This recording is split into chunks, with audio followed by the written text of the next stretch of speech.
जय श्री हरिदास। दोस्तों, धर्मरत टीवी में आपका बहुत स्वागत है। हर बार की तरह इस बार भी धर्मरत टीवी आपके लिए लाया है एक और कहानी। इस कहानी में हम बात करेंगे राधा कृष्ण की झूलन लीला की। तो दोस्तों, शुरुआत करते हैं आज की कहानी की। वैसे तो प्रिया प्रियतम की हर लीला अद्भुत होती है, पर उसमें झूलन लीला बड़ी ही दिव्य है। राधा कृष्ण के मध्य कितना सुंदर प्रेम है, जिसमें निज प्रेमी के लिए समर्पण है। तो आप भी अपने नेत्र बंद करके इस लीला का दिव्य दर्शन कीजिए। सावन मास का महीना था। प्रिया प्रियतम के मन में झूला झूलने की उमंग जागी, तो सखियों ने सोचा कि आज प्रिया प्रियतम के साथ झूलन लीला की जाए। तो ललिता जी ने प्रिया प्रियतम से कहा, जैसा आपका मन हो वैसी ही व्यवस्था की जाए। तब श्याम सुंदर ने कहा, एक साथ 2 झूले होंगे, एक कदम की डाल पर तो दूसरा उसके पास तमाल वृक्ष पर। ये दोनों झूले आस पास होंगे, एक पर प्रिया जू झूलेंगी तो दूसरे पर मैं झूलूंगा। आज हम दोनों में प्रतियोगिता होगी, देखें कौन जीतता है। तब ललिता जी बोली, जीत तो हमारी स्वामिनी की ही होगी। तब प्रियतम बोले, तुम अभी से कैसे भविष्यवाणी कर सकती हो? ललिता जी बोली, हमारी प्रियाजू दुबली पतली हैं, उनकी कमर की लचक बहुत गहरी है, तो प्रियाजू ही जीतेंगी। तब प्रतियोगिता के अनुसार 2 वृक्षों पर अलग अलग झूले डाले गए। कदम्ब वृक्ष पर हमारी प्रियाजू झूल रही थी, तो तमाल वृक्ष पर हमारे प्रियतम झूल रहे थे। ललिता, विशाखा, चित्रा और इंदुलेखा जी प्रियाजू को झुला रही थी, तो चंपकलता, रंगदेवी, तुम विद्या और सुदेवी प्रियतम को झुला रही थी। प्रियाजू ने झूला झूलना आरंभ किया तो झूला हवा से बातें करने लगा। ललिता जी आज बहुत जोर से झूला झूला रही थी। प्रियाजू की कमर बहुत सुंदर लचक ले रही थी। प्रियाजू कभी सामने वृक्ष की ऊंची डाल को छुआती और जब पीछे जाती तो उनकी बेड़ी ऊंची डाल को छू लेती। उनका नीलांबर उन्मुक्त रूप से लहरा रहा था। प्रियाजू के कंठ में सुमन हार, स्वर्ण हार, हीरो का हार, मुक्ता हार आदि प्रियाजू के साथ लहरा रहे थे।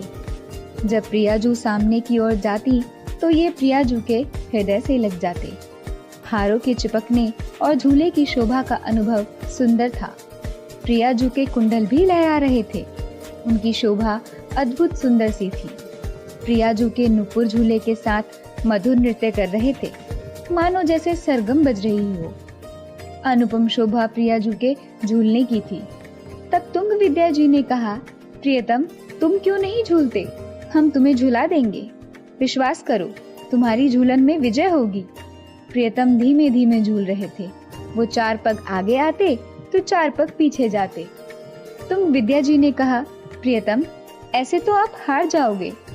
तब प्रियतम ने कहा, ये मेरे झूलन का आनंद आज महान है। मेरे मन के भीतर देखो, आज मेरा मन प्रियाजू के नीलांबर के साथ झूल रहा है।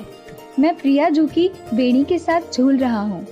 मैं प्रियाजू के हार के साथ झूल रहा हूँ और झूलते झूलते उनके हृदय से लग जाता हूँ। मैं प्रियाजू की कमर के साथ झूल रहा हूँ। जब प्रियाजू करधनी को पकड़कर एक डाल को छूकर मुस्कुराती हैं, तो उनकी मुस्कान के साथ झूलता हूँ। मैं प्रियाजू के कुंडल के साथ झूल रहा हूँ। मैं प्रियाजू के नुपुर की मधुर ध्वनि के साथ झूल रहा हूँ। प्रियतम ने तुंग विद्या जी से कहा कि ललिता जी पूछो, जीत किसकी हुई, मेरी या प्रियाजू की? भले ही जीत प्रियाजू की हुई हो, पर महा आनंद मुझे मिला। ललिता जी निर्णय करें, किसका झूलन श्रेष्ठ है। तब चंपकलता जी बोली, आपका प्रियाजू में प्रेम अतुलनीय है। आपके प्रियाजू के प्रति प्रेम पर बलिहार जाएं। तब प्रियतम बोले, मैं हमेशा प्रियाजू से हारता हूँ। प्रियाजू की जीत में मेरी ही जीत है। जब जीत कर प्रियाजू आनंद पाती हैं, तब मैं महा आनंद पाता हूँ। उनके आनंद पर बलिहार जाता हूँ। इस प्रकार प्रियतम हार कर भी जीत जाते हैं। तो दोस्तों, आपने भी प्रियाजू और प्रियतम के मनोहर झूलन लीला का महा आनंद लिया। आपको आज की कहानी कैसी लगी?